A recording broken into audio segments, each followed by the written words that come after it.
안녕하세요. 연금박사 이영주입니다. 코로나 사태로 인해서 연일 주가가 하락하면서 많은 분들이 걱정이 좀 많으시리라 생각됩니다. 저도 손실을 좀 많이 보고 있고요. 하지만 이게 단기적으로 투자하려고 하는 건 아니기 때문에 장기적인 관점에서는 큰 흔들림 없이 지켜보고 있습니다. 하지만 주식을 처음 하시는 분들, 특히 초보자분들은 또 고민도 굉장히 많으실 거라고 생각해서 제가 이 영상을 준비했습니다. 결론적으로 말씀드리면 이 코로나 사태가 끝나고 나면 결국은 자본주의의 핵심인 부익부 빈익빈이 더 가속화될 것으로 저는 판단하고 있습니다.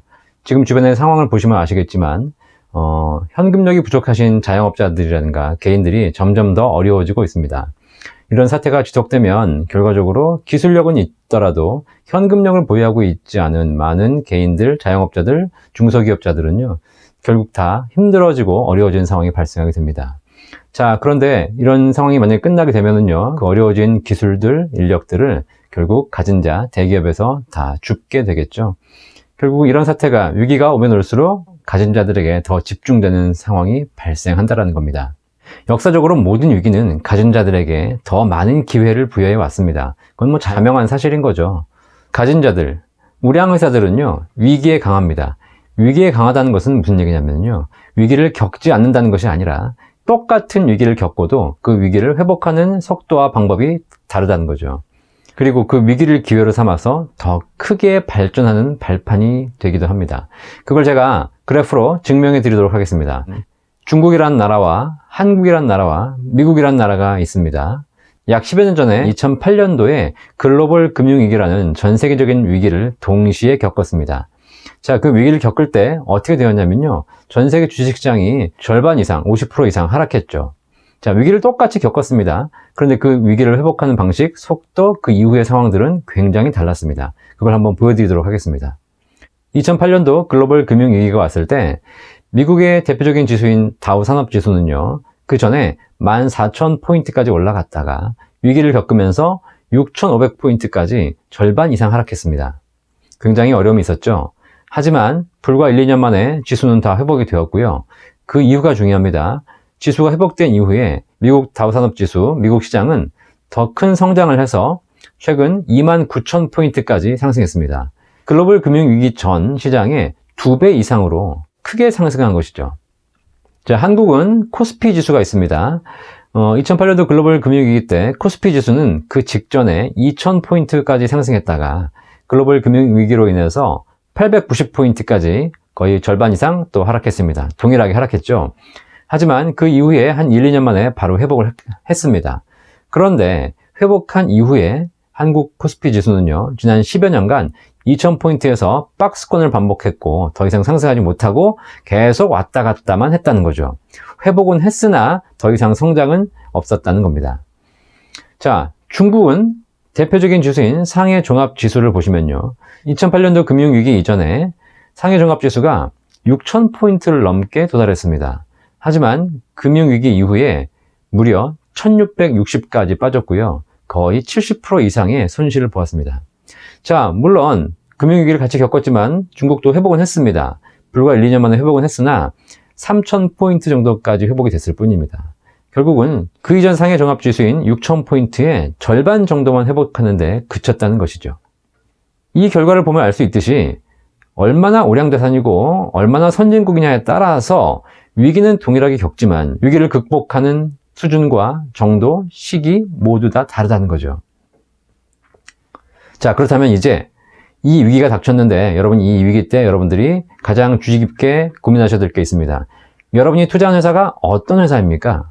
내가 투자한 회사는 이 위기에 몰락할 회사인가? 아니면 이 위기를 간신히 극복할 만한 회사인 것인가? 아니면 내가 투자한 회사는 이 위기를 극복하고 이것을 기회로 삼아 더 큰 성장을 볼 수 있는 회사인 것인가? 이걸 여러분들이 보셔야 된다는 거죠.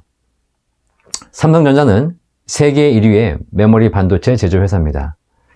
삼성전자는 기술력이 뛰어난 회사이기도 하지만 사실상 삼성전자는 제가 누차 강의에서 말씀드렸듯이 현금 100조 이상을 보유한 현금력을 보유한 회사라는 거죠.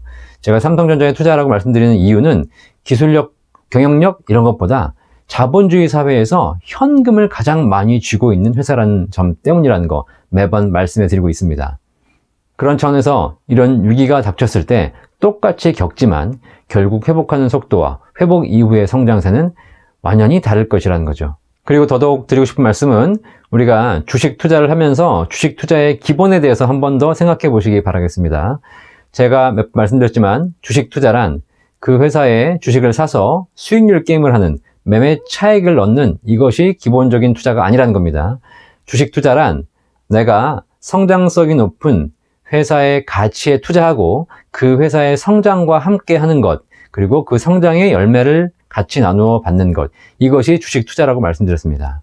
단지 얼마에 사서 얼마에 벌었다 이런 것이 아니라 진짜 내가 이 회사가 성장성이 있다고 생각하면 그 회사의 주주로서, 주인으로서 투자하신다면 결국은 이 시점에 훨씬 더 여러분들이 더 건강한 투자를 하실 수 있을 거라고 생각합니다. 삼성전자는 최근에 주총을 통해서 또 배당을 지급하기로 했죠. 작년 12월 말에 삼성전자 주식을 보유하신 분들에게 분기 배당금을 한 주당 354원, 우선주는 355원 지급하는 것으로 이렇게 알려졌습니다. 주식 가격은 지금 하락하고 있지만 그래도 배당은 꾸준하게 받을 수 있다는 겁니다. 자, 그런데 저는 이런 생각을 한번 제안해 드리고 싶어요. 이번에 삼성전자 주주총회에서 그런 질문이 있었다고 합니다. 왜 이렇게 배당 성향이 적으냐, 배당을 좀 더 줘야 되지 않냐, 작년에 실적도 좋았는데 배당을 많이 줘야 되지 않냐, 이런 얘기를 하시는 분도 계셨다고 봅니다. 자, 물론 주주 입장에서 배당을 많이 받는 것이 좋죠. 자, 그런데 배당을 받는다는 얘기는 뭐냐면 회사의 현금이 주주에게 나간다는 겁니다. 그러면 회사는 현금이 줄어들기 때문에 그것으로 더 많은 성장, 더 많은 기술 개발을 할 자산이 줄어든다는 거죠. 결국 그래서 배당락이라는 얘기 들어보셨겠지만 배당이 결정되는 순간 주가는 그만큼 떨어지게 되는 거죠. 그래서 배당은 받는 입장에서는 좋지만 회사 입장에서는 지급하는 것이 그렇게 좋은 것만도 아니라는 겁니다. 자, 그렇다면 지금 이렇게 회사가 어려운 시점, 세계적으로 어려운 시점에 내가 회사의 종업원이 아니라 내가 회사의 주주라면 이런 얘기도 한 번쯤 해볼 수 있어야 된다고 생각합니다. 제가 주주지만 이번 분기 배당은 받지 않겠습니다. 이번 분기 배당은 회사의 성장을 위해서 써주십시오. 그리고 이 기회를 통해서 회사가 더 많은 성장을 하고 그리고 더 성장을 했을 때 그때 더 많은 배당을 주십시오. 이렇게 얘기할 수 있어야 실제 회사의 주인이 아닐까요? 회사가 어려울 때 어떻게 하면 더 성장할 수 있을까를 같이 고민해 주는 것이 바로 주주라는 거죠. 네.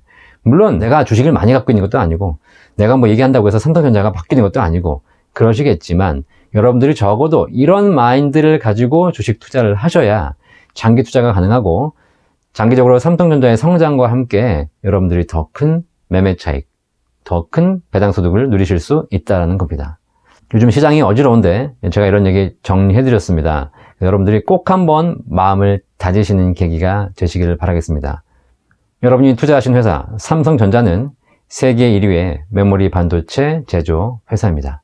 하지만 그것보다 더 중요한 거, 삼성전자는 이 자본주의 사회에서 현금 100조 이상을 쌓아놓고 있는 회사입니다. 저는 삼성전자와 아무 관련이 없습니다.